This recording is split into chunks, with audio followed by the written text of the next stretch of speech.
Pushpa David राजन से call पर बात करता है। हेलो राजन, मैं डेविड बोल रहा हूँ। तुम्हारे कहने पर मैंने ब्लैकवुड को पानी के जरिए इंडिया तक भिजवा दिया, लेकिन इससे आगे तक भिजवाने की जिम्मेदारी तुम्हारी है। और ध्यान रखना, मुझे किसी तरह की कोई लापरवाही नहीं चाहिए। ये करोड़ों का माल सही सलामत इसकी मंजिल तक पहुंच जाना चाहिए। ठीक है, तुम्हारा काम हो जाएगा। इसके बदले में मैं तुम्हें 2 करोड़ रुपए भिजवा रहा हूँ।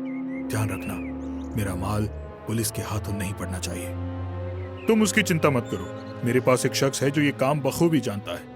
आज तक उसका स्मगलिंग किया हुआ चंदन तक पुलिस नहीं पकड़ पाई, तो तुम्हारी ब्लैकवुड क्या पकड़ेगी? मैं उससे बात करता हूँ। राजन, लेकिन ध्यान रखना, ये कोई चंदन की लकड़ी नहीं है। चंदन से कई गुना कीमती ब्लैकवुड है, जिसकी 1 किलो की कीमत ही लाखों में है।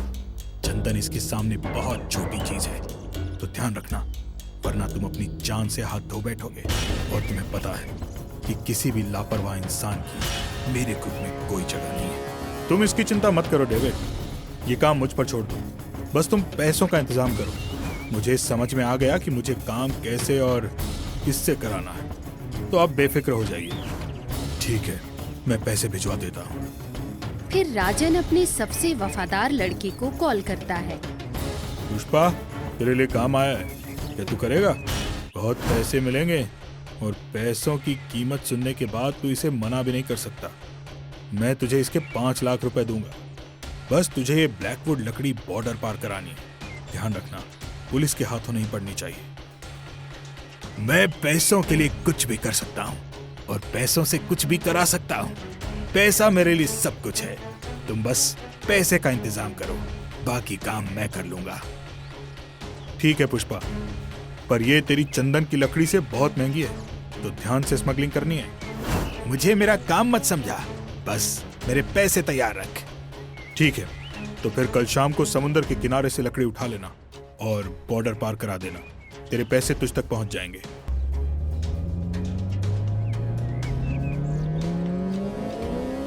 शाबाश राजन, तुझसे जैसी उम्मीद थी तूने बिल्कुल वैसा ही काम किया। लेकिन तूने पुलिस की आंखों में धूल झोंकी कैसे? ये काम मेरे एक शख्स ने किया है और मुझे उस पर पूरा भरोसा था। वो कभी किसी भी काम में फेल नहीं होता, हमेशा हर मुश्किल काम को फूलों के जैसा कोमल कर देता है। इसीलिए उसका नाम पुष्पा है।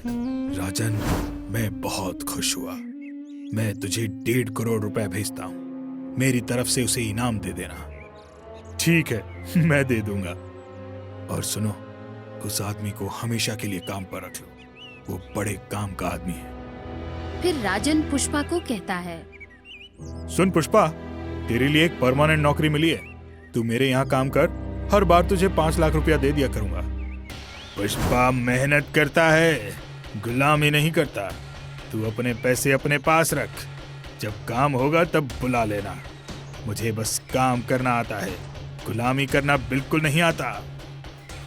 फिर ऐसे ही ब्लैकवुड की लकड़ी की स्मगलिंग होती रहती है, लेकिन पुलिस वालों को कुछ समझ नहीं आता कि ये सब कैसे हो रहा था।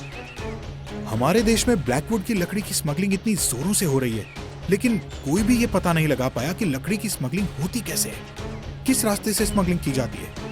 पहले तो सिर्फ चंदन की लकड़ी की होती थी, अब ये उससे भी महंगी लकड़ी की स्मगलिंग आखिर हो कैसे रही है?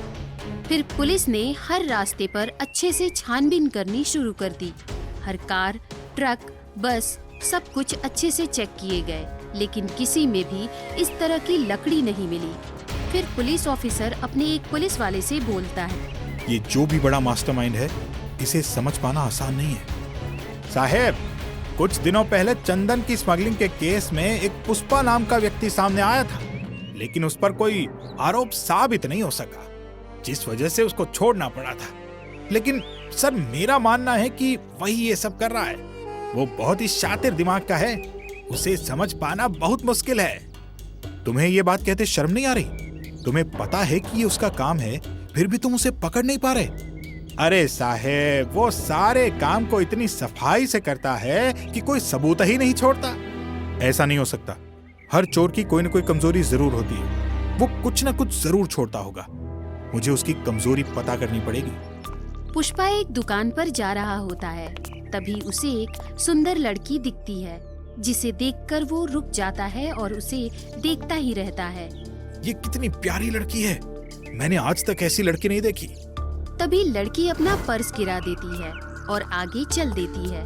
पुष्पा जाकर उसका पर्स उठा लेता है, उसके पीछे पीछे चलने लगता है। मैं बहुत देर से देख रही हूँ तुम्हें, तुम मेरा पीछा किए जा रहे हो, मवाली कहीं के। जाते हो या पुलिस को बुलाऊं? ए शानी, मैं कोई मवाली नहीं हूँ। तेरा पर्स गिर गया तो सोचा कि तुझे दे दूं। ये पकड़ अपना पर्स, बड़ी अकड़ दिखा रही है। सॉरी, मुझे लगा तुम भी बाकी आवारा लड़की जैसे हो, लेकिन तुम तो कुछ खास हो। फिर लड़की पुष्पा की तरफ स्माइल करके चली जाती है। ये देखकर पुष्पा बहुत खुश होता है और रात भर उसे याद करते करते सो जाता है। अगले दिन पुलिस पुष्पा के घर आ जाती है। पुष्पा, शहर में लकड़ियों की स्मगलिंग ज्यादा बढ़ गई है, तू हमें कुछ सुराग दे सकता है क्या? साहब, तुम लोग पुलिस वाले हो और तुम जाकर खोजबीन क्यों नहीं करते? मैंने पिछली बार भी कहा था, मेरा इन सब से कोई लेना देना नहीं है। देख पुष्पा, तुझे भी पता है कि तेरा काम क्या है और हमें भी पता है। बस तेरे खिलाफ कोई सबूत ना मिलने की वजह से हम तुझे कुछ नहीं कहते, लेकिन इसका मतलब ये नहीं कि तू कभी पकड़ा नहीं जाएगा। अरे जब सबूत मिले तभी मेरे घर आना, वरना यहाँ भटकना भी मत। चलो निकलो यहाँ से। फिर पुलिस वहाँ से चली जाती है। पुष्पा मार्केट जाता है और उसे फिर से वही लड़की मिलती है। दोनों में बातचीत होती है और पुष्पा लड़की से शादी करने के लिए बोलता है। लड़की शादी के लिए मान जाती है। शादी की दूसरी रात पुष्पा बोलता है, मुझे किसी काम से बाहर जाना है, तू अपना ध्यान रखना। इतना कहकर वो चला जाता है। फिर पुष्पा अपने घर आ जाता है तो उसकी पत्नी पुष्पा से पूछती है, तुम कल रात कहाँ गए थे? मैं तुम्हारी पत्नी हूँ, क्या मुझे ये जानने का हक नहीं है कि तुम क्या करते हो? क्या तुम मुझसे प्यार नहीं करते? मुझे कुछ क्यों नहीं बता सकते? मैं तुम्हें सब कुछ बता दूंगा, और वैसे भी अब हम दोनों एक ही हैं। तो फिर बताओ, तुम क्या करते हो? मैं लकड़ियों को इधर से उधर पहुंचाता हूँ और पुलिस मुझे पकड़ तक नहीं पाती। लेकिन तुम किस तरह से लकड़ियाँ पहुँचाते हो? तुम तो ऐसे पूछ रही हो जैसे तुम पुलिस में ही हो।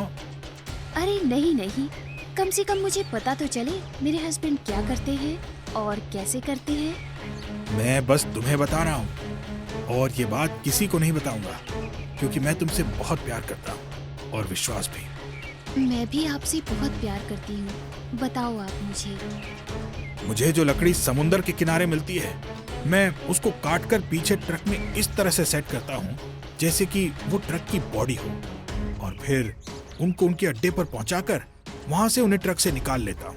और पुलिस सारे ट्रक को चेक कर लेती है, लेकिन उसमें लगी लकड़ियों को चेक नहीं कर पाती, जिस वजह से मैं सारी की सारी लकड़ियाँ एकदम सुरक्षित पहुंचा देता हूँ।